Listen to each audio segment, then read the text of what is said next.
नमस्कार। Mission genius mind से संजीव मलिक।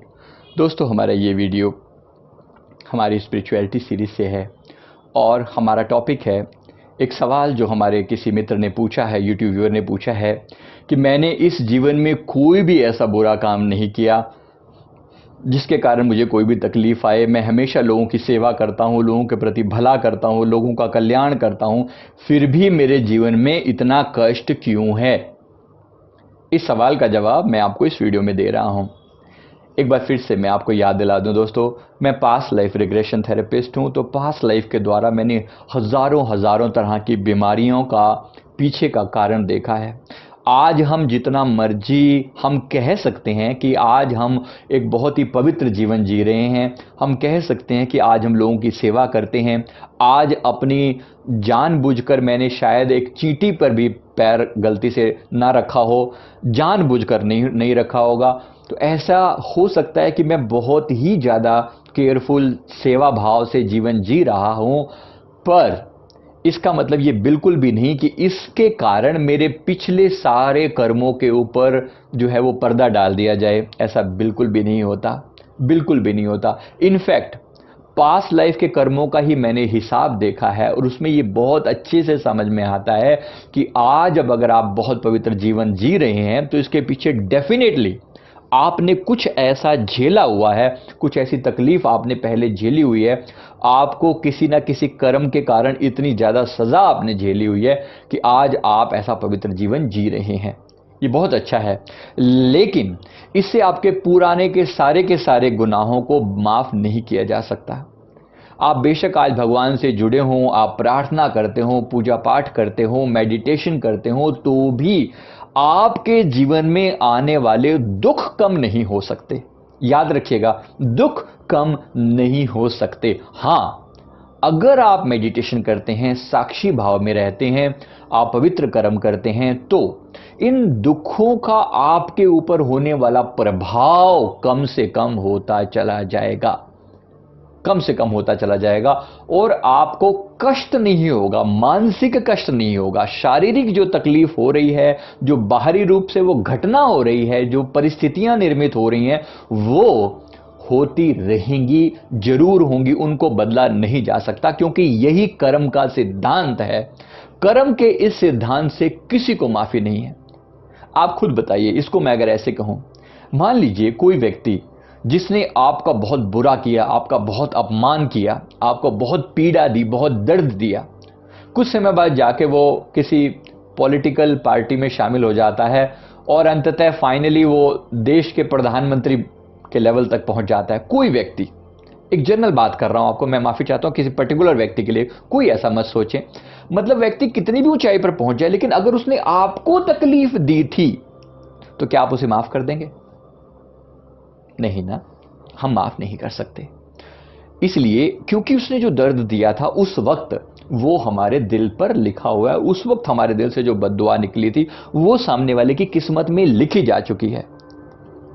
आज वो जितना मर्जी कोई शरीफ क्यों ना हो जाए, लेकिन वो दर्द जो है वो उसका दुख तो सहना पड़ेगा। यही कर्म का सिद्धांत है। ये भगवान खुद भी जब इस धरती पर अवतार लेकर आते हैं उनको भी सहना पड़ता है। भगवान राम और कृष्ण का अवतार लेकर आए, जीसस क्राइस्ट और हजरत मोहम्मद साहब के रूप में आए, जो अलग अलग संतों के रूप में भगवान का अवतार हुआ, वो सब भी, उनको भी कष्ट झेलने पड़े, तो हम किस गिनती में आते हैं? झेलना तो पड़ेगा। बस ये हो जाएगा कि अगर आप नम्रता पूर्वक प्रार्थना करते रहें तो दुख का जो प्रभाव है आप पे ऊपर वो कम हो जाएगा। आपको उसका अनुभव, आपको उसके प्रति सहायता बड़ी आसानी से मिल जाएगी।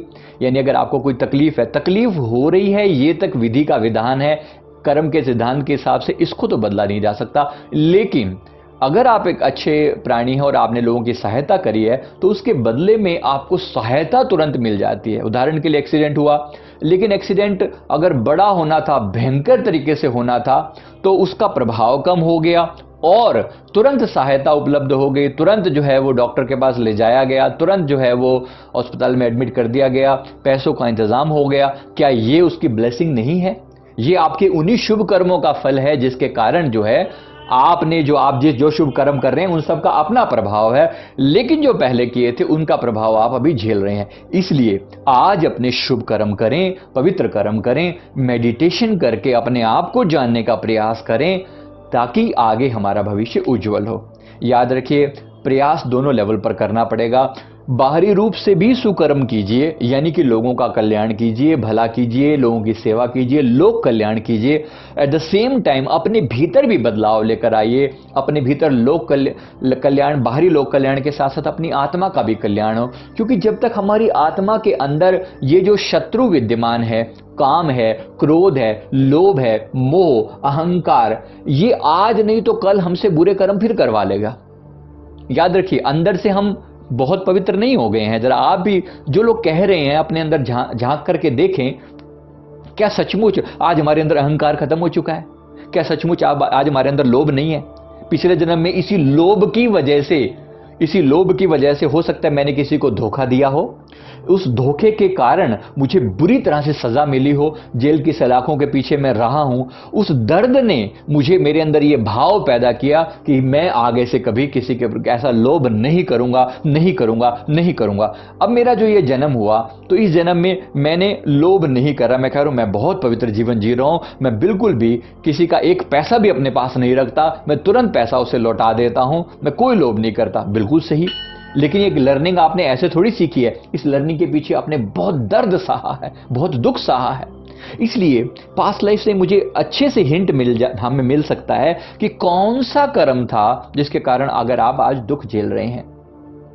और नॉर्मली मैंने ये देखा है कि ये जो कर्मों का सिलसिला है ना, बिल्कुल ऑपोजिट चलता है। इस जन्म में अगर हम बहुत ज्यादा निर्दयी रहे हैं तो हमें बहुत बुरी सजा मिलती है, और अगले जन्म में हो सकता है कि हम बहुत ज्यादा धर्मात्मा हो जाएं, और फिर अगले जन्म में, पिछले जन्म में अगर हम बहुत ज्यादा धर्मात्मा थे तो इस जन्म में हम बहुत ज्यादा निर्दयी हो सकते हैं। आखिर जो आज लोग निर्दयी हैं, आतंकी हैं, दुख दे रहे हैं लोगों को, क्या सदा वो आतंकी रहे होंगे? क्या वो आतंकी पैदा हुए थे सदा के लिए? अब से हजारों साल पहले, लाखों जन्म पहले जब वो पहली बार संसार में आए थे, तो क्या आतंकी बन के आए थे? नहीं ना।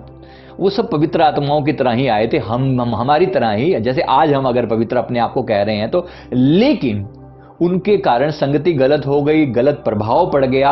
बेसिकली अपने मन के दुश्मनों पर काबू नहीं पाया, मन वैसे का वैसे रहा। बाहर से हम जो मर्जी पवित्र हो जाएं, इसलिए हमें बहुत सारे हमसे कुकर्म हो जाते हैं। कई बार ना चाहते हुए भी हमसे वो कर्म हो जाते हैं जो हम नहीं करना चाहते। इसका कारण मन के अंदर पड़े हुए वो विकार हैं।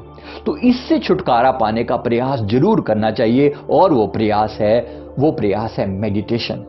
अपने अंदर गहरे उतरें, अपने भीतर साक्षी भाव जगाएं, चीजों के प्रति जो अटैचमेंट है बुरी तरह से उसको खत्म करें। इसके लिए हमारे बाकी बहुत सारे वीडियोस हैं जिनका लिंक नीचे डिस्क्रिप्शन में दिया हुआ है, आप वो लिंक जरूर देख सकते हैं। मैं उम्मीद करता हूं ये वीडियो ने आपकी इस शंका का समाधान जरूर किया होगा। फिर भी अगर आपको कोई चीज हो तो आप जरूर पूछें और हमें अपने विचारों से अवगत कराएं। इस वीडियो को लाइक करें, शेयर करें, हमारे चैनल को जरूर सब्सक्राइब कर लें। Thank you very much.